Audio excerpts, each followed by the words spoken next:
Ok amigos, aquí tenemos nuestro celery. Ok, lo primero que vamos a hacer será quitar las ramas que necesitamos. Vamos a suponer que necesitamos 2 ramas nada más.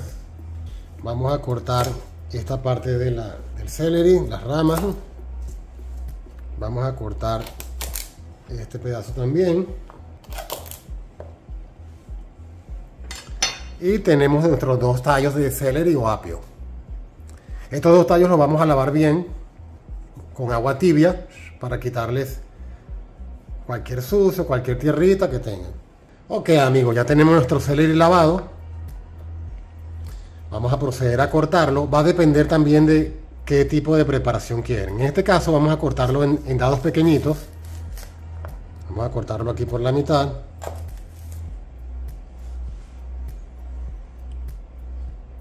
Y lo que vamos a hacer será cortarlo poco a poco aquí así.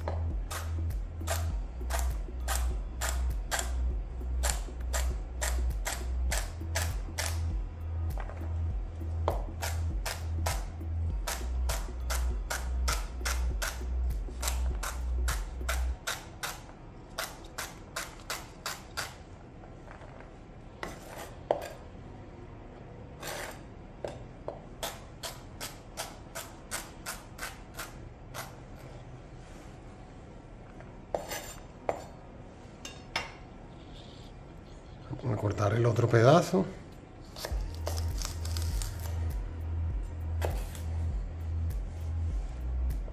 Si te está gustando este video, recuerda suscribirte al canal para que no te pierdas ninguna de las fabulosas recetas, tips y sugerencias que estaré dando en un futuro.